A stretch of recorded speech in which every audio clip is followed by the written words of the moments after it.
નમસ્કાર મિત્રો, હું doctor Babulal Patel, veterinary doctor. મારી આ યુટ્યુબ ચેનલ ડૉક્ટર બાબુમાં આપ સર્વેનું સ્વાગત છે. મિત્રો, આજનો મારો વિડીયો છે mastitis in cattle and Buffalo. ગાય અને ભેંસોમાં જોવા મળતો ગળિયાનો રોગ અને એની સારવાર વિષય ઉપર છે.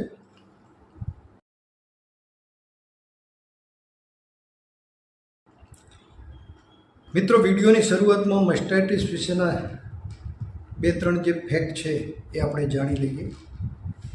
કે ફેક્ટ નંબર 1, મિત્રો, મસ્ટાઇટિસ એક જ એવો રોગ છે કે જે 10, 12 કે 15 પ્રકારના અલગ અલગ બેક્ટેરિયાથી થાય છે અને દરેક કેસમાં એના ચિહ્નો થોડા ઘણા પ્લસ માઇનસ જુદા જુદા હોય છે. એટલે દરેક કેસમાં એની સારવાર પણ પ્લસ માઇનસ થોડી ઘણી અલગ અલગ રહેશે. બીજા નંબરની વાત કે ફિલ્ડમાં આપણે જે મસ્ટાઇટિસ જોઈએ છે એમાંના મોટાભાગના લગભગ 85 થી 90% કેસમાં સ્ટેફાઇલોકોકસ ટાઈપના બેક્ટેરિયાથી મસ્ટાઇટિસ થતો હોય છે. બાકીના 12-15% કેસમાં સ્ટ્રેપ્ટોકોકલ ઇન્ફેક્શન હોય, માઇકોપ્લાઝ્મા ઇન્ફેક્શન હોય, ઇકોલાઈ ઇન્ફેક્શન હોય, ક્લેપ્સિયલા ઇન્ફેક્શન હોય, કોરાઇના બેક્ટેરિયમ ઇન્ફેક્શન હોય, કેટ્રુપેરેલા ઇન્ફેક્શન હોય. આ બધા બેક્ટેરિયલ ઇન્ફેક્શન 12 થી 15% કેસમાં આપણને જોવા મળે છે. ત્રીજી વસ્તુ કે જે કંઈ આપણે બેક્ટેરિયલ ઇન્ફેક્શન કે મસ્ટાઇટિસ ફિલ્ડમાં જોઈએ છીએ એ બેક્ટેરિયા પૈકી ઇકોલાઈ અને ક્લેપ્સિયલા આ 2 ગ્રામ નેગેટિવ બેક્ટેરિયા છે, બીજા ગ્રામ પોઝિટિવ બેક્ટેરિયા છે. તો મિત્રો, આ મસ્ટાઇટિસના 3 ફેક્ટની વાત કરી. હવે ફિલ્ડમાં આપણને જે મસ્ટાઇટિસના કેસ જોવા મળે છે, કેસના જે કંઈ ચિહ્નો જોવા મળતા હોય એ ચિહ્નોના આધારે મેં મારી રીતે મસ્ટાઇટિસને 3 કેટેગરીમાં ડિવાઈડ કરવાની કોશિશ કરી છે. કેટેગરી નંબર 1 કે આ કેસમાં શરૂઆતમાં થોડું ટેમ્પરેચર આવે પહેલા દિવસે, પછી ટેમ્પરેચર સબસાઇડ થઈ જાય. ઘણી વખત ઓટોમેટિક સબસાઇડ થઈ જાય, અથવા તો તમે પેઇન કિલર કે એન્ટીબાયોટિક આપો એનાથી પણ ટેમ્પરેચર જતું રહે. પણ ઘણી વખતે આંચળ ઉપર અને બાવલાના ભાગે એક અથવા વધારે આંચળ પણ ઇન્વોલ્વ થાય અને એક કરતાં વધારે ક્વાર્ટર પણ ઇન્વોલ્વ થાય. એકદમ હાર્ડ સ્વેલિંગ આવી જાય કે જેના લીધે દૂધ બિલકુલ બંધ થઈ જાય. ઘણા કેસમાં સ્વેલિંગ થોડું ઓછું હોય, દૂધ આવવાનું ચાલુ હોય, પણ એ દૂધની અંદર કણી આવતી હોય, ફોદા આવતા હોય, દહીં જેવું દૂધ થઈ જાય. ઘણા કેસમાં જે ક્વાર્ટર અફેક્ટ થયું હોય એ ક્વાર્ટરનું દૂધ તમે હથેળીમાં લઈને જોશો તો એ ક્વાર્ટરનું દૂધ બીજા આંચળની કમ્પેરિઝનમાં ગરમ જોવા મળશે. ઘણી વખતે દૂધ બિલકુલ નોર્મલ હોય પણ ધીમે ધીમે દૂધ કપાઈ જાય અને 200-500 ગ્રામ સુધી આવી જાય. ઘણી વખતે આંચળ ઉપર સ્લાઇટ એડિમેટસ ટાઈપનું સ્વેલિંગ જોવા મળે. સવારે એક આંચળ ઉપર હોય, એ આંચળ ઉપર સ્વેલિંગ મટી જાય, બપોર પછી બીજા આંચળ ઉપર આવે, વળી બીજા દિવસે ત્રીજા આંચળ ઉપર હોય. એ રીતે રૂમેટિઝમની માફક સ્વેલિંગ બદલાતું રહે. મિત્રો, ઘણી વખત આ કન્ડિશનમાં આંચળ ઉપર સ્લાઇટ ઇન્ફ્લેમેટરી સ્વેલિંગ હોય એના લીધે અને ટીટવરી પીસ ઉપર પણ સ્વેલિંગ આવી જાય, એટલે દૂધની ધાર એકદમ પાતળી થઈ જતી જોવા મળે છે. એટલે દૂધ પૂરેપૂરું કાઢી શકાતું નથી. અને ઘણી વખતે આખા અડર ઉપર અને 4 ટીટ ઉપર એટલું બધું એડિમેટસ સ્વેલિંગ આવી જાય, ફિઝિયોલોજીકલ એડિમાની માફક આપણને દેખાય કે હાથમાં આંચળ પકડીએ તો આંચળ પણ પકડી ના શકાય, એટલું બધું આંચળ સોજાઈ ગયું હોય. તો આ બધા અલગ અલગ પ્રકારના જે ચિહ્નોની વાત કરી, એ બધા ચિહ્નોમાં એક વસ્તુ કોમન હોય છે કે એમાં દૂધનો કલર બદલાતો નથી. ભલે અંદર દહીં જેવા ફોદા આવે, પાણી જેવું થઈ જાય, પણ ઓલમોસ્ટ દૂધ સફેદ જેવું જોવા મળતું હોય છે.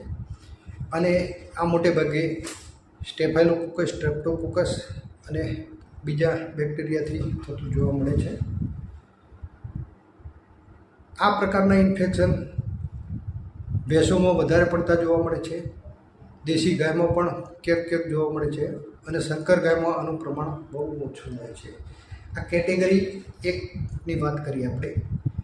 એ રીતે બીજા નંબરની કેટેગરીમાં કે શરૂઆતમાં ટેમ્પરેચર હોય પણ પછી ટેમ્પરેચર સબસાઇડ થઈ જાય, સ્વેલિંગ એક કરતાં વધારે આંચળ ઉપર હોય કે એક કરતાં વધારે ક્વાર્ટર ઉપર હોય.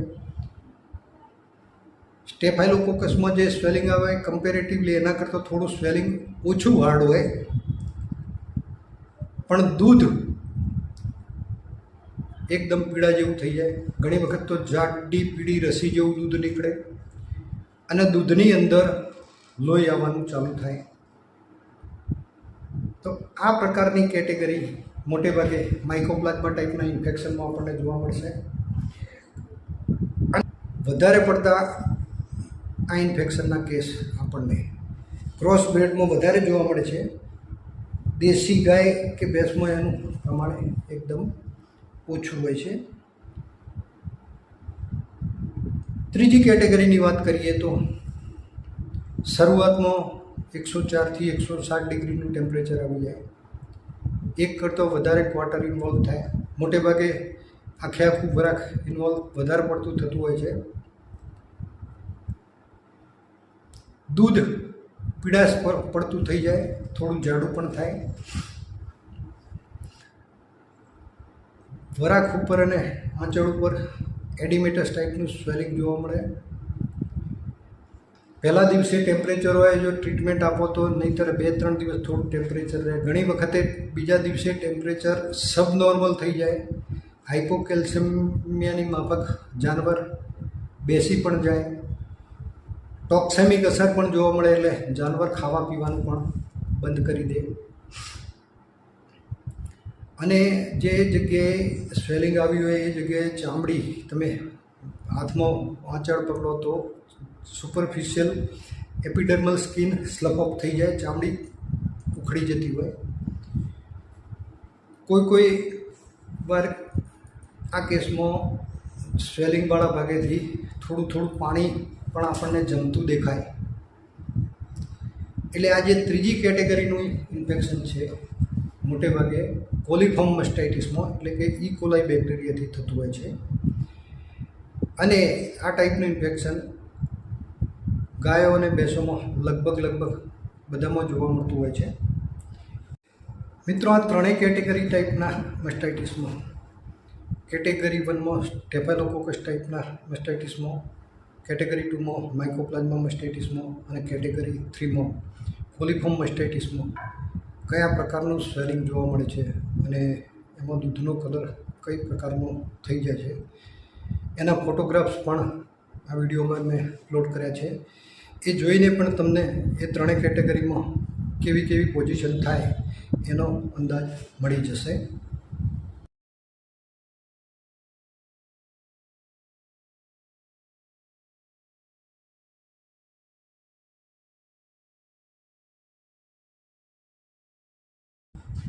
એટલે મિત્રો, આપણે આજે 3 કેટેગરીની જે વાત કરી, એ 3 કેટેગરીના મસ્ટાઇટિસમાં એક બીજી વસ્તુ પણ આપણને જોવા મળતી હોય છે કે ડ્રાય મસ્ટાઇટિસ અને સબક્લિનિકલ મસ્ટાઇટિસ. ડ્રાય મસ્ટાઇટિસ એટલે કે જે જાનવરને આપણે દોવાનું બંધ કર્યું છે અને વિયાવાની ના પીરિયડ સુધીના ગાળામાં એ જાનવરને મસ્ટાઇટિસ થાય. પશુ માલિકને એની એટલી બધી ખબર ના પડે. સ્વેલિંગ આવે, પશુ માલિક તો એવું વિચારે કે ભાઈ હવે વિયાવા થઈ છે એટલે એનું વરાખ છૂટું થયું છે, પરંતુ એ મસ્ટાઇટિસનું સ્વેલિંગ હોય. એને તમે આંચળ ચેક કરીને જુઓ તો જ ખબર પડે કે જે એનું ખીરું હોય એ ખીરાનો કલર બદલાય, ખીરું એકદમ જાડું થાય, કાં તો પાતળું પાણી જેવું થાય. આ કેસમાં શરૂઆતમાં 1-8 દિવસ ટેમ્પરેચર આવતું હોય અને બીજા દિવસથી ખાવા પીવાનું નોર્મલ કરી દેતી હોય, એટલે પશુ માલિક એના ઉપર એટલા બધા ગંભીર હોતા નથી, એટલે એને ખ્યાલ આવતો નથી. પરંતુ જ્યારે ગાય કે ભેંસ વિયાય પછી તરત જે એને ખીરું કાઢવા જાય ત્યારે ખબર પડે છે કે ખીરું ખાલી 500 ગ્રામ કે 1 લીટર જેટલું જ ખીરું એની અંદરથી નીકળ્યું. એટલે આ એક કન્ડિશન એવી છે કે જે ડ્રાય મસ્ટાઇટિસની કન્ડિશન અને ડ્રાય પીરિયડમાં થતી હોય છે, એટલે એને આપણે ડ્રાય મસ્ટાઇટિસ અથવા તો દેશી ભાષામાં આપણે એને સૂકો ગળ્યો કહી શકીએ. આવી એક બીજી કન્ડિશન છે કે સબક્લિનિકલ મસ્ટાઇટિસ, કે જે મસ્ટાઇટિસમાં કોઈ જ પ્રકારના ચિહ્નો દેખાય નહીં. દૂધનો તમે ટેસ્ટ કરાવો ત્યારે ખબર પડે કે એની અંદર મસ્ટાઇટિસનું ઇન્ફેક્શન છે. અને આ ટાઈપના કેસ વિયાય પછીના તરતના પીરિયડમાં આપણને વધારે જોવા મળે છે, કે જેમાં દિવસે દિવસે દૂધ એકદમ ઓછું થઈ ગયું હોય. ઘણી વખતે તો વિયાય પછી પશુ માલિક એ રીતે ફરિયાદ કરે કે સાહેબ ભેંસ કે ગાય વિયાઈ પણ એના વરાકની અંદર શરૂઆતમાં પહેલાં 1-2 દિવસ દોઈએ તો 200-500 ગ્રામ દૂધ નીકળ્યું હતું, પછી તો દૂધ એકદમ ઓછું થઈ ગયું. એટલે એ શરૂઆતથી એ તબક્કે જે સબક્લિનિકલ મસ્ટાઇટિસ થયું હોય તો દિવસે દિવસે દૂધ એકદમ ઓછું થઈ જાય અને જાનવર બિલકુલ વસૂકવાની કન્ડિશનમાં આવી ગયું હોય એટલું સ્ટેજ આવી જાય. એટલે મિત્રો, જે ડ્રાય મસ્ટાઇટિસ અને સબક્લિનિકલ મસ્ટાઇટિસ, ડ્રાય મસ્ટાઇટિસ એટલે આપણે એને સૂકો ગળ્યો કહીએ, અને સબક્લિનિકલ મસ્ટાઇટિસ એટલે એને આપણે છૂપો ગળ્યો કહીએ, કે જેની આપણને ખબર પડે નહીં. અને બંને કેસમાં પશુ માલિક પણ છેતરાઈ જતા હોય છે, અને જો વેટનરિયન હોશિયાર ના હોય તો પણ એને આની ખબર પડતી હોતી નથી, એટલે એની પ્રોપર ટ્રીટમેન્ટ થતી હોતી નથી. અને પ્રોપર ટ્રીટમેન્ટ ના થાય એટલે આંચળ કે વરાક ખરાબ થવાના ચાન્સ રહેતા હોય છે. ડ્રાય મસ્ટાઇટિસમાં મોટે ભાગે પહેલી, બીજી કે ત્રીજી કેટેગરી જે અગાઉ આપણે વાત કરી એ પ્રકારના બેક્ટેરિયલ ઇન્ફેક્શનથી થતું હોય છે. પણ સબક્લિનિકલ મસ્ટાઇટિસ મોટે ભાગે પહેલી કેટેગરીના બેક્ટેરિયા ઇન્ફેક્શનથી થતું વધારે જોવા મળતું હોય છે. હવે મસ્ટાઇટિસમાં મિત્રો એક બીજી કન્ડિશન એવી જોવા મળે છે કે ગેંગ્રીન થાય. અને ગેંગ્રીન માટે મોટે ભાગે સ્ટેફાઇલોકોકસ બેક્ટેરિયા, ઇકોલાઈ બેક્ટેરિયા અથવા તો બેસિલસ ટાઈપના બેક્ટેરિયાથી આ ગેંગ્રીન થતું હોય છે. એટલે પહેલી કેટેગરી કે ત્રીજી કેટેગરીના ટાઈપના ચિહ્નો આપણને એમાં જોવા મળતા હોય છે. એટલે જે કેસમાં મસ્ટાઇટિસ થયો હોય, વરાકના કોઈ ક્વાર્ટરના ભાગે અથવા તો આંચળના ભાગે સ્વેલિંગ આવે, એ સ્વેલિંગ ઉપરથી ધીમે ધીમે ચામડી ઓછી થવા માંડે, એની અંદરથી પાણી છૂટવાનું ચાલુ થાય, પાણી જમવાનું ચાલુ થાય. અને પાણી જમે પછી ધીમે ધીમે એટલો ભાગ ઠંડો પડવાનો ચાલુ થાય. એટલે મસ્ટાઇટિસમાં જે ભાગ ઠંડો પડે એટલે એ જગ્યાએ ગેંગ્રીનની શરૂઆત થાય. અને ગેંગ્રીનની શરૂઆતમાં એ ભાગ શરૂઆતમાં ઠંડો પડશે. મોટે ભાગે નીચેના ભાગથી ગેંગ્રીનની શરૂઆત થતી હોય છે.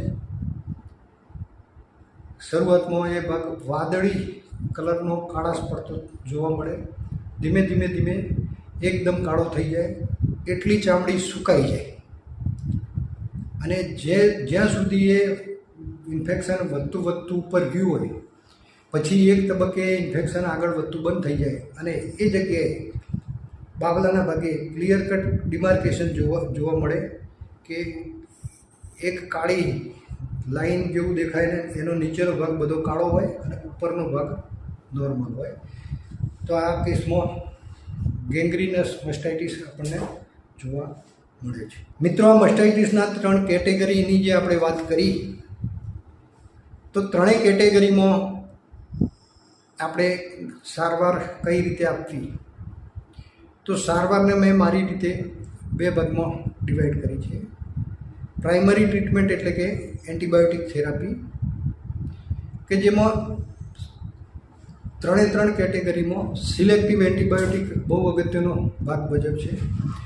જો તમે શરૂઆતથી અને પ્રોપર એન્ટીબાયોટિક સિલેક્ટ કરશો તો બધા જ કેસમાં તમને પરફેક્ટ રિઝલ્ટ મળશે. પણ તમારું એન્ટીબાયોટિકનું સિલેક્શન ખોટું હશે તો એ કેસમાં રિઝલ્ટ મળશે નહીં. અને જે પ્રાઇમરી ટ્રીટમેન્ટ તરીકે જે આપણે એન્ટીબાયોટિકની ટ્રીટમેન્ટ આપીએ એટલી જ અગત્યની સપોર્ટિવ ટ્રીટમેન્ટ છે કે સપોર્ટિવ ટ્રીટમેન્ટમાં આંચળ કે બાવલાની અંદર જે પ્રકારની કન્ડિશન ડેવલપ થઈ હોય એ કન્ડિશનને નોર્મલ કરવા માટે સપોર્ટિવ ટ્રીટમેન્ટ આપવાની થાય. તો પહેલી આપણે વાત કરી લઈએ કે એન્ટીબાયોટિક થેરાપીની.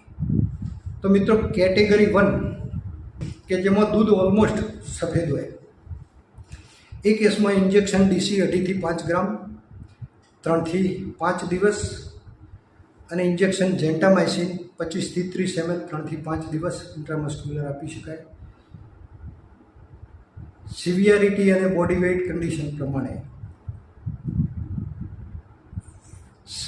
કોઈ કેસમાં જરૂર લાગે તો સવારે અને સાંજે 2 ટાઈમ આપણે આ ટ્રીટમેન્ટ રિપીટ કરી શકીએ.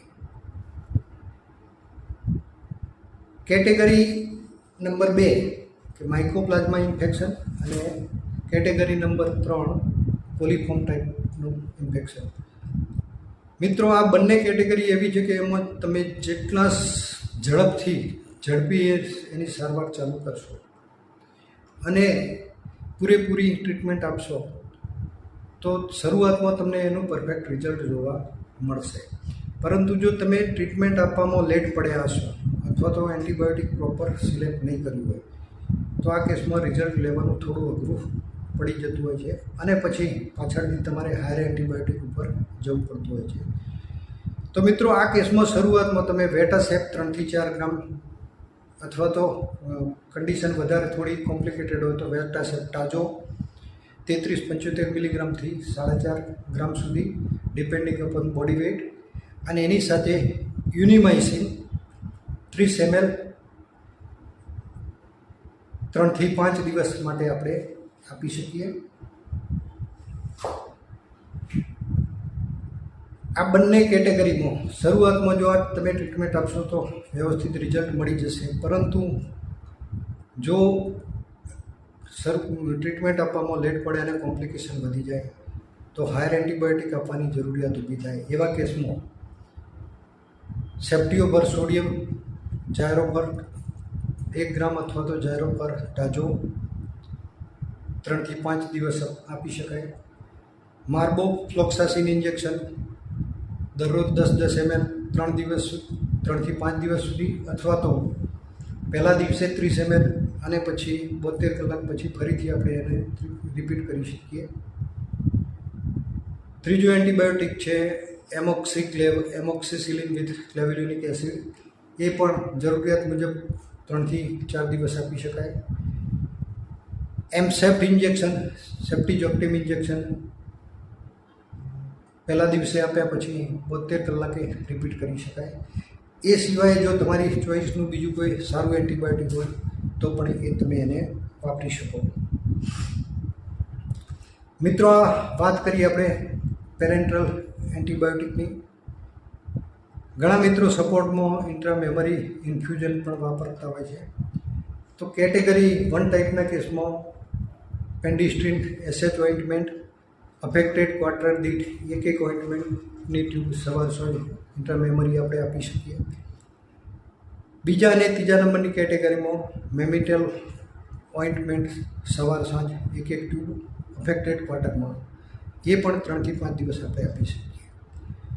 પરંતુ મિત્રો જે કેસમાં ઇન્ટ્રામેમરી ઇન્ફ્યુઝન આપવાનું હોય તમે જાતે આપતા હોય અને પૂરેપૂરા એ સેપ્ટિક પ્રિકોશન સાથે આપી શકતા હોય તો જ ઇન્ટ્રામેમરી એડવાઇઝેબલ છે. અન્યથા ઇન્ટ્રામેમરી આપવાનું ટાળવું જોઈએ.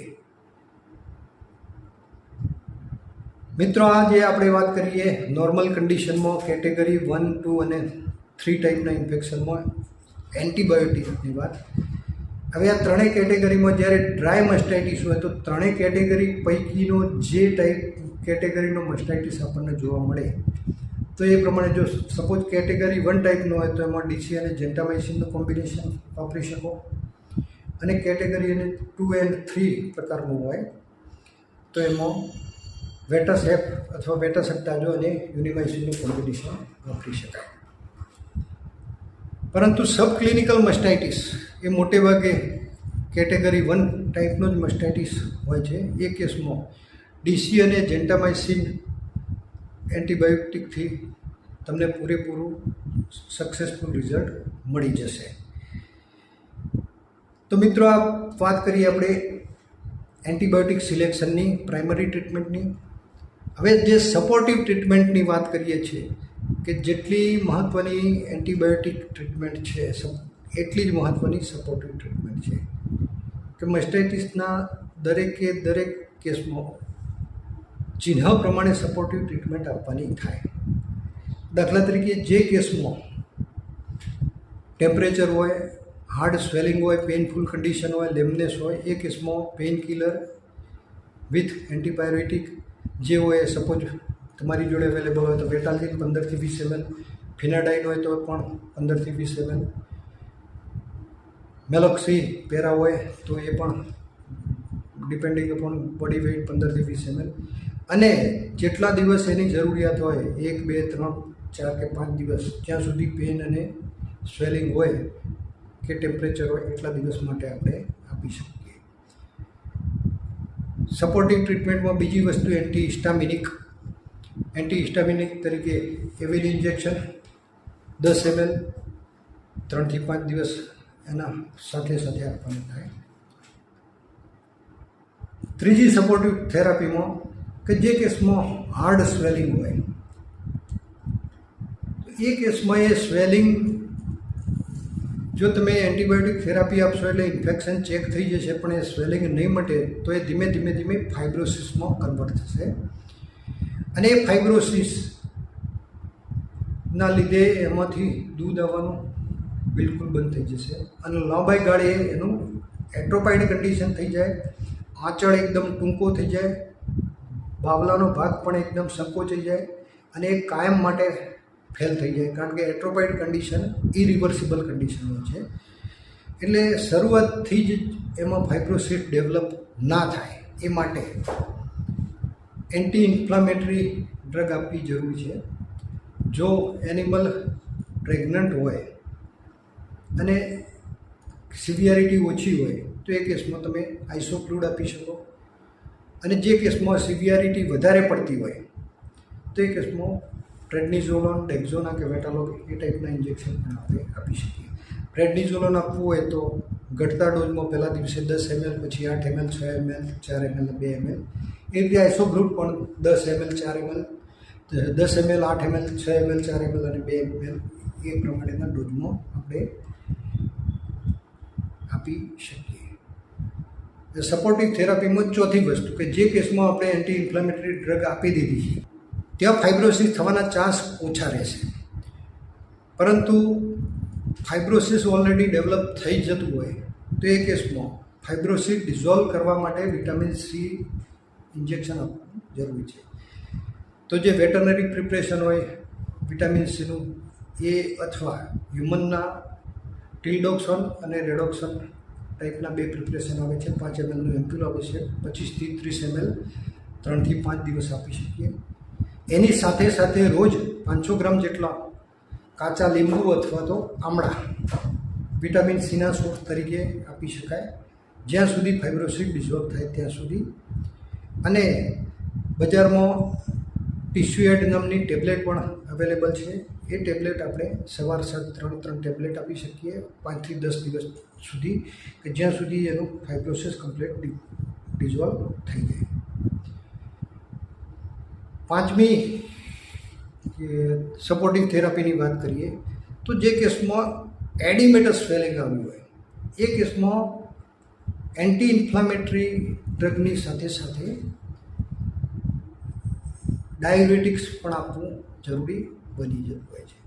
તો આવા કેસમાં પ્રેડનિઝોલોન ઇન્જેક્શન વિથ ફ્રુસેમાઇડ ઇન્જેક્શન આપણે 3 થી 5 દિવસ આપી શકીએ, અથવા પ્રેડનિઝોલોન ટેબ્લેટ 10 મિલીગ્રામની ટેબ્લેટ હોય તો સવાર સાંજ 5 ટેબ્લેટ, ઘટતા ડોઝમાં બીજા દિવસે 4, પછી 3, 2, 1, અને લેસિક્સ ટેબ્લેટ સવાર સાંજ 3 ટેબ્લેટ, જ્યાં સુધી એડિમેટસ સ્વેલિંગ કમ્પ્લીટ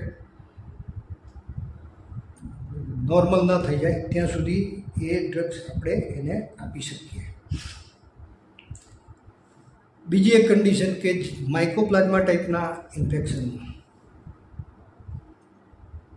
દૂધની અંદર લોહી આવતું હોય તો એ કેસમાં કોએગ્યુલન્ટ પણ આપવું જરૂરી બને છે. તો એવા સંજોગોમાં સ્ટેટિન બી કે આરક્રોમ કે એડક્રોમના ઇન્જેક્શન 10 થી 15 ml 3 થી 5 દિવસ સુધી જરૂરિયાત મુજબ આપી શકાય.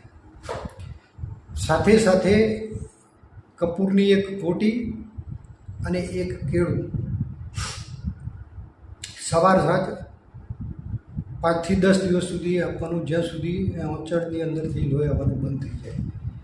બહુ સિવિયર કન્ડિશન હોય તો એ કેસમાં ફોર્મેલિન લિક્વિડ 5% હોય તો 10 ml અને 10% હોય તો 5 ml ડેક્સ્ટ્રોઝની અંદર સ્લોલી આપવાનું થાય, કે જ્યાં સુધી એનું લોહી બંધ ના થાય ત્યાં સુધી એ આપવું જરૂરી છે.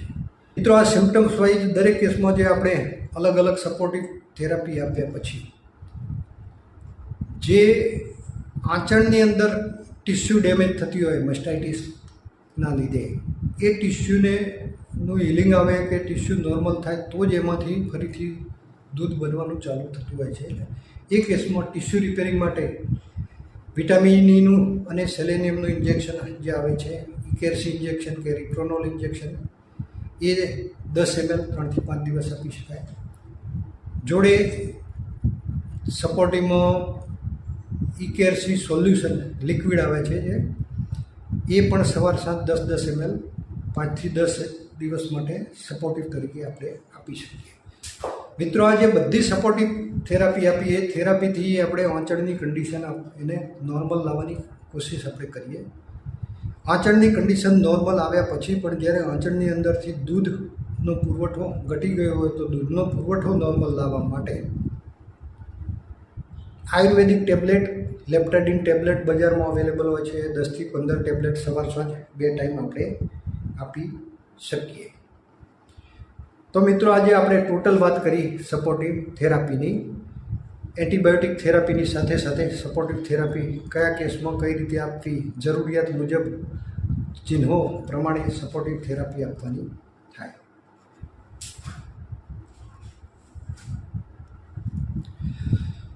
મિત્રો, મસ્ટાઇટિસમાં આપણે એન્ટીબાયોટિક થેરાપી પૂરેપૂરી આપીએ, સપોર્ટિવ થેરાપી પૂરેપૂરી આપીએ, પણ ઘણી વખત કન્ડિશન એવી હોય કે એના કોમ્પ્લિકેશન તો થોડા ઘણા થતા જ હોય છે. એટલે એ કોમ્પ્લિકેશન જેનાથી થતા હોય એવી કન્ડિશન આપણે પહેલાં જાણી લઈએ. કે સપોઝ કોઈ બેસ્ટને પાયોમેટ્રા છે કે મેટ્રાઇટિસ છે, એ બેસ્ટ પાયોમેટ્રા અને મેટ્રાઇટિસની કન્ડિશનમાં વજાઇનામાંથી કન્ટિન્યુઅસ એનો ડિસ્ચાર્જ ચાલુ રહેતો હોય છે. અને જે વખતે જાનવર યુરિનેશન કરતું હોય તો એ પેશાબની સાથે એ ડિસ્ચાર્જ બાબલાના નીચેના ભાગે ડ્રેઇન થતો હોય. એની અંદર જે બેક્ટેરિયા છે એ બેક્ટેરિયા ટીટ ઓરિફિસ મારફતે આંચળમાં અંદરની તરફ જઈને એનું ઇન્ફેક્શન કરતા હોય છે. એટલે મિત્રો, જે કન્ડિશનમાં પાયોમેટ્રા અને મેટ્રાઇટિસ હોય એ કન્ડિશનમાં મસ્ટાઇટિસ ડેવલપ થવાના ચાન્સ પૂરેપૂરા હોય છે. એટલે સૌથી પહેલી ટ્રીટમેન્ટ તો આપણે પાયોમેટ્રા અને મેટ્રાઇટિસની આપી દેવાની. નહીંતર એ કેસમાં એકલી મસ્ટાઇટિસની ટ્રીટમેન્ટ આપશો તો પણ ફરીથી મસ્ટાઇટિસ થવાના ચાન્સ પૂરેપૂરા રહેતા હોય છે. હવે મસ્ટાઇટિસના જે કોમ્પ્લિકેશનની વાત કરી કે મસ્ટાઇટિસની કન્ડિશનમાં ગેંગ્રીન થઈ જાય તો ગેંગ્રીનને કઈ રીતે હેન્ડલ કરવું. તો મિત્રો, મસ્ટાઇટિસમાં જે કેસમાં શરૂઆતમાં સોજો આવે એ કન્ડિશન જ્યારે પેઇનફુલ હોય, સોજાનો ભાગ એકદમ લાલ થયેલો હોય, તો એ કેસમાં સોજાના ભાગે આપણે બરફથી શેક કરી શકીએ. અને બીજી એનાથી રિવર્સ કન્ડિશન છે કે જે કેસમાં એડિમેટર સ્વેલિંગ હોય ને, સ્વેલિંગ આવ્યા પછી એમાંથી પાણી જમવાનું ચાલુ થાય અને એ આંચળ ઠંડો પડવા માંડે, તો એ કેસમાં આપણે એને ગરમ પાણીથી કે કોઈ ગરમ વસ્તુથી જ શેક કરવાનું થાય. એટલે આ બે કોન્ટ્રાવર્સી ટાઈપની કન્ડિશન છે કે જે ભાગમાં ગરમ સ્વેલિંગ હોય ત્યાં ઠંડા પાણી કે બરફથી શેક કરવાનો, અને જે ભાગ ઠંડો હોય ત્યાં ગરમ પાણી કે ગરમ રેતથી શેક કરવાનો. હવે શેક કરવાની એક આઈડિયલ ટેકનિક તમને બતાવી દઉં કે જે કેસમાં તમારે બરફથી શેક કરવો છે તો વાટકીમાં કે તપેલીમાં જરૂરિયાત મુજબ થોડું પાણી લઈને એને ફ્રીજમાં ચિલર પોઈન્ટમાં મૂકી દો. 2-3 કલાક પછી એમાંથી બરફ થઈ જશે.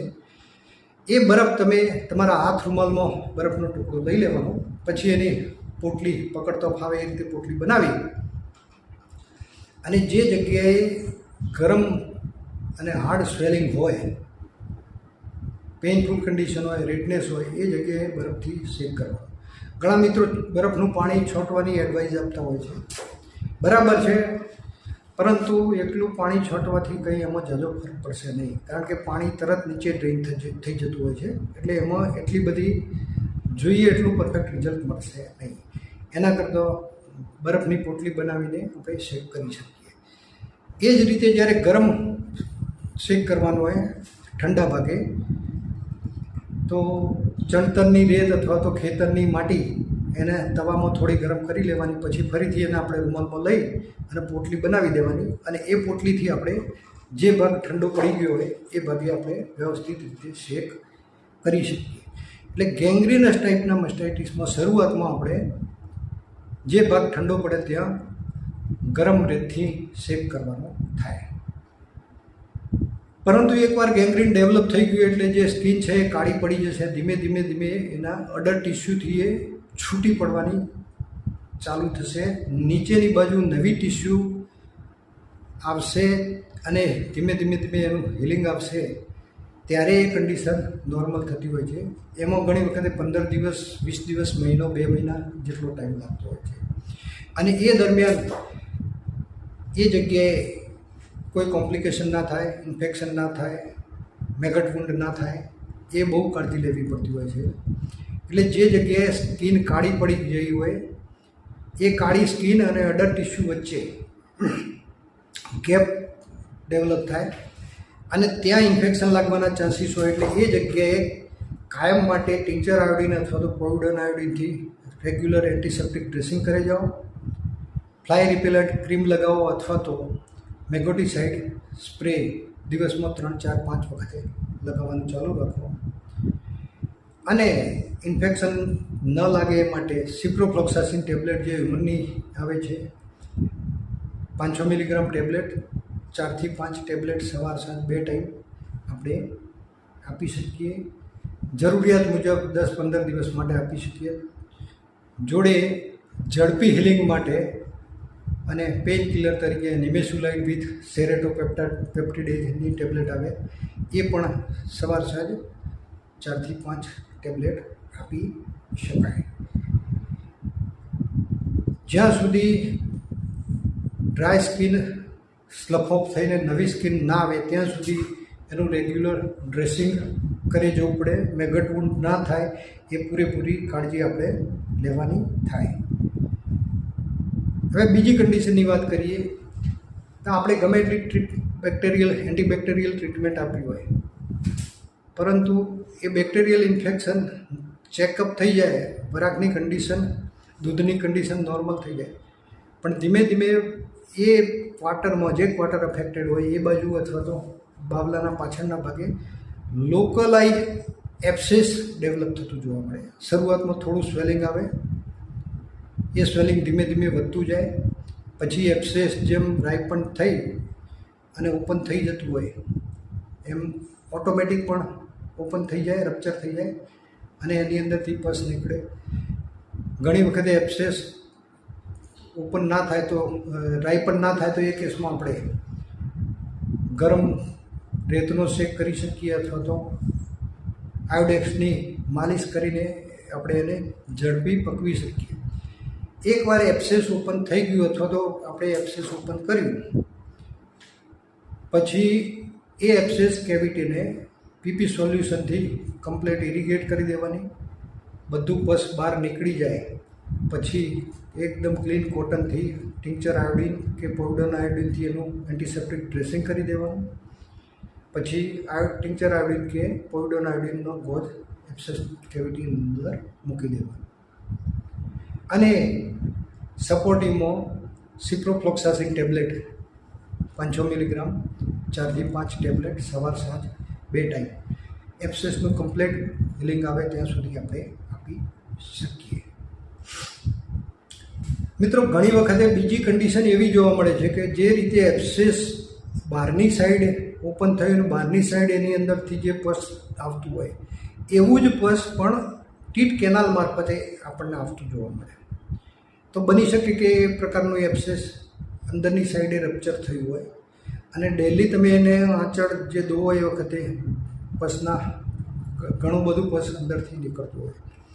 તો આ સંજોગોમાં જે ક્વાર્ટર અફેક્ટ થયું હોય એ ક્વાર્ટરમાં બેન્ઝાઇલ પેનિસિલિન 3 ગ્રામનું 1 અથવા તો 2 વાયલ જરૂરિયાત મુજબ, પણ જે અફેક્ટેડ ક્વાર્ટર ટિશ્યુ છે એ ટિશ્યુની જ અંદર જ ઇન્ટ્રામસ્ક્યુલરલી આપી દેવાનું.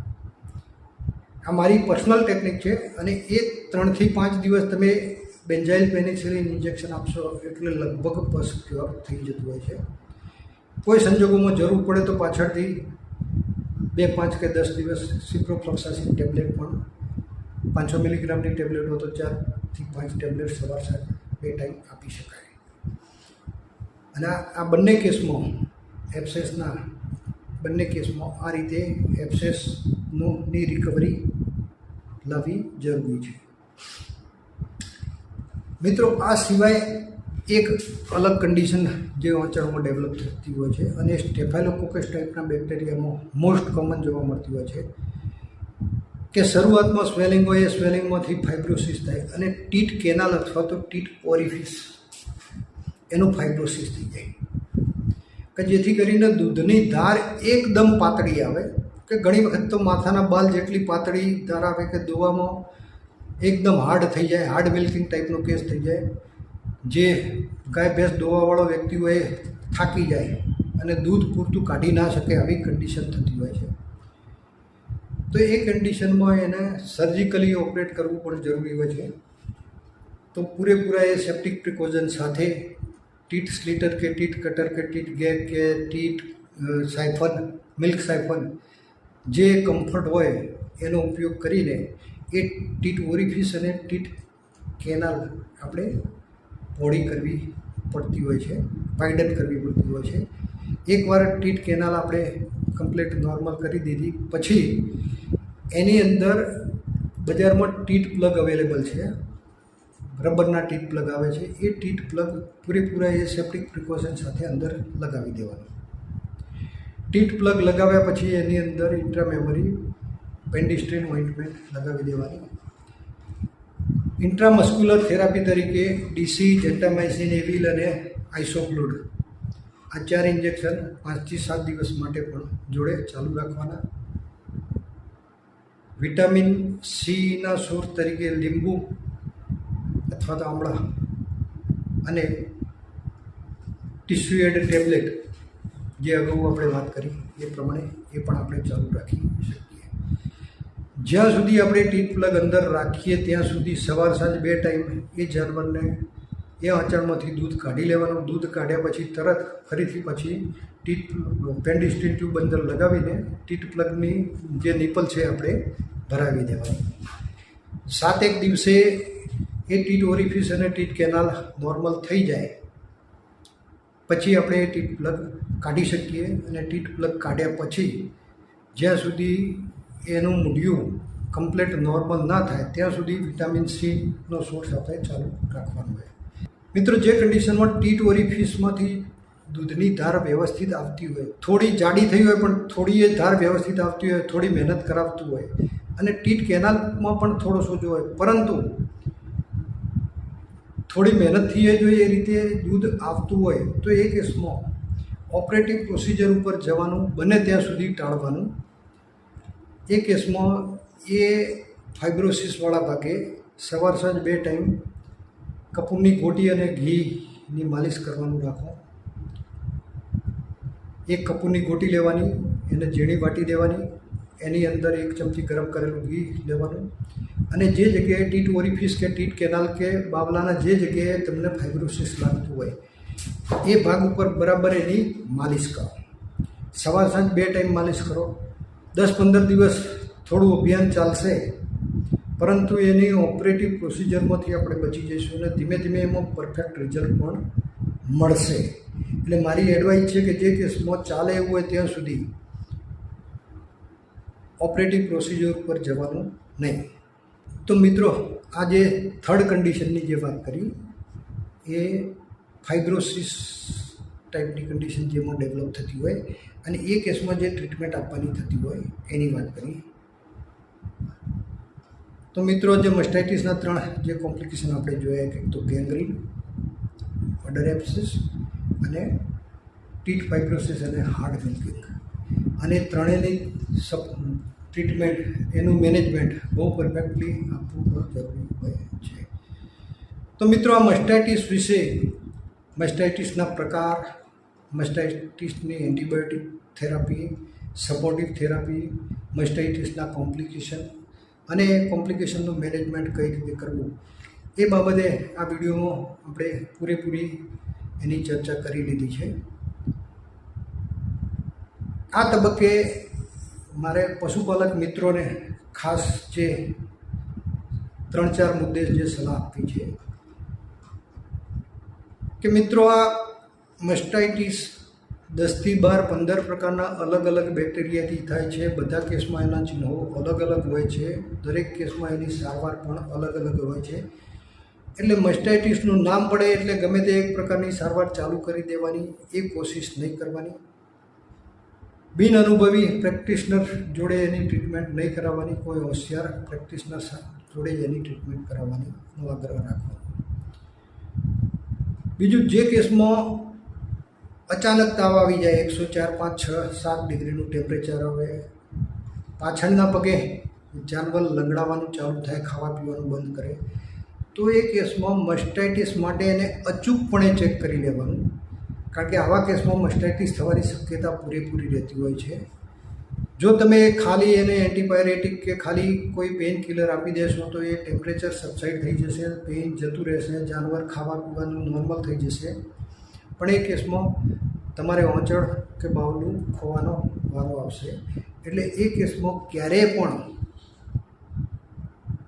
બિન અનુભવી પ્રેક્ટિશનર જોડે ટ્રીટમેન્ટ પણ નહીં કરાવવાની કે હાથના કોઈ અખતરા પણ નહીં કરવાના. મિત્રો, ત્રીજી વાત કે મસ્ટાઇટિસના કેસમાં દૂધનું આપણે લેબોરેટરી ટેસ્ટિંગ કરાવી શકીએ. કયા બેક્ટેરિયાથી મસ્ટાઇટિસ થયો છે, કે કયું એન્ટીબાયોટિક પ્રિફરેબલ રહેશે. પરંતુ એનો રિપોર્ટ આવે ત્યાં સુધી 2-3 દિવસ નીકળી જતા હોય છે અને 2-3 દિવસમાં અડરની અંદર એટલું બધું કોમ્પ્લિકેશન થઈ જતું હોય છે કે જેથી કરી ટીટ અથવા તો એ અડર આખું ફેલ થઈ જતું હોય છે. એટલે એક મારી સોનેરી સલાહ છે કે મસ્ટાઇટિસના કેસમાં ડૉક્ટરની સૂઝબૂઝ અને વિવેક બુદ્ધિથી બને એટલી ઝડપી સારવાર ચાલુ કરી દેવાની. એમાં રાહ જોવાની, રિપોર્ટની રાહ જોવાની બિલકુલ તસદી લેવાની નહીં. પછી મિત્રો, જે વાત કરીએ અગાઉ વાત કરીએ એ પ્રમાણે કે ડ્રાય મસ્ટાઇટિસ અને સબ ક્લિનિકલ મસ્ટાઇટિસ, આ 2 કન્ડિશન એવી છે કે એ કેસમાં પશુપાલકોને તો લગભગ અંદાજ આવતો નથી. સાથે સાથે પ્રેક્ટિશનર મિત્રોને પણ ઘણી વખત એમાં ખબર પડતી હોતી નથી. એટલે એ કેસમાં આપણે છેતરી જઈએ છીએ અને વાંચળ ખોવાનો પણ વારો આવે છે. ઘણી વખત આખું બાવલું પણ ખરાબ થતું હોય છે. એટલે ડ્રાય કન્ડિશનમાં જ્યારે પણ પશુને આવી કન્ડિશન આપણને દેખાય,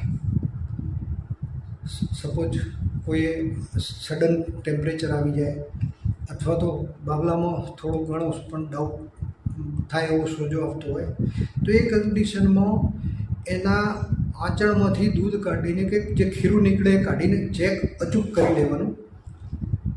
મસ્ટાઇટિસના કન્ડિશનમાં ખીરાનું ક્વોલિટી બદલાઈ જશે.